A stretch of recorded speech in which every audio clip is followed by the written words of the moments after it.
بسم اللہ الرحمن الرحیم، السلام علیکم۔ میرا نام وقاص احمد ہے۔ آج میں آپ کو کچھ اپنے تجربات کے بارے میں بتاؤں گا جو کہ حالیہ ہونے والی اسلام آباد میں یالہ باری اور بارش کے دوران جو نقصان ہوئے اس وقت۔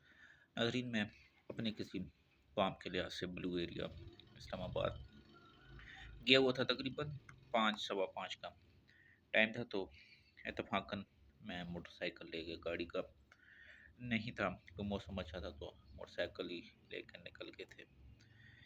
جاتے جاتے میں نے اپنا کام کیا، تو پھر میں واپس آنے لگا۔ جب واپس آنے لگا تو بہت زیادہ گہرے بادل تھے۔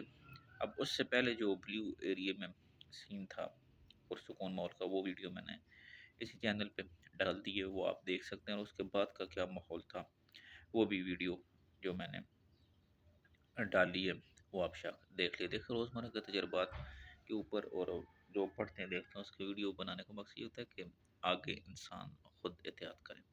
اچھا، میں نے جب اس پروسیس سے گزرا تو میں یہ H8 والے پل کے پاس پہنچ چکا تھا اتفاقاً، کیونکہ میں جب گھر سے نکلتا ہوں تو میری کوشش ہے 5 صورتیں 6 بسم اللہ پڑھ لوں۔ یہ انسان کی حفاظت کرتے ہیں، اوپر سے، نیچے سے، آگے سے، پیچھے سے۔ قدرتی بات ہے، جب میں اس پل کے پاس پہنچا تو ژالہ باری شروع ہو چکی تھی اور میں اس پل کے نیچے کھڑا ہو گیا، کیونکہ بارش بھی پہلے ژالہ باری ہوئی 5 7 منٹ۔ باقی جو آگے پیچھے چیزیں ٹوٹی ہیں وہ آپ نے ویڈیو میں دیکھی ہوں گی، لیکن تجربات کی بات آپ نے کم سنی ہوگی کہ میں اتفاقاً اللہ کی مدد تھی کہ میں اس پل کے نیچے پہنچ گیا۔ بارش ہوتی رہی، آدھے گھنٹے کے بعد پھر میں نے موٹر سائیکل نکال لی، میں نے کہا چلو چلتا ہوں۔ لیکن جیسے ہی میں آگے آیا منڈی موڑ والی سائڈ، جیسے کشمیر ہائی وے سے لیفٹ ٹرن کر کے راول پنڈی والی سائڈ پہ آتے ہیں، IGP روڈ جیسے کہتے ہیں، تو وہاں بہت زیادہ بارش تھی۔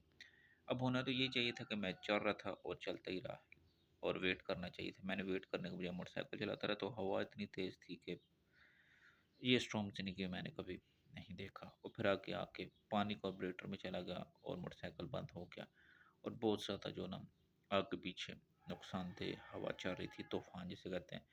وہ پھر مکینک کو دکھایا تو اس نے وہ کاربوریٹر سے پانی نکالا اور باقی خشک کر کے مجھے اسٹارٹ کر دیا۔ تو بتانے کا یہ مقصد ہے کہ جب طوفان ہو تو زندگی کے سفر میں آپ یہ 6 بسم اللہ اور 5 صورتیں پڑھیں، اور اس کے ساتھ ساتھ گریز کریں۔ اگر موسم کی اپڈیٹس کے مطابق موٹر سائیکل پہ سفر کرتے ہیں تو ہیلمٹ وغیرہ اور دیگر چیزیں ساتھ رکھیں، اور کہیں اوٹ لے لیں، نہیں تو بہت زیادہ ناظرین نقصان ہو سکتا ہے۔ گاڑیاں بھی کھڑی تھی، شیشے وغیرہ بھی ٹوٹے تھے۔ تو بتانے کا مقصد یہ کہ اپنے تجربات آپ کمنٹس میں بھی بتا سکتے ہیں، آپ نے کیسا فیل کیا تھا۔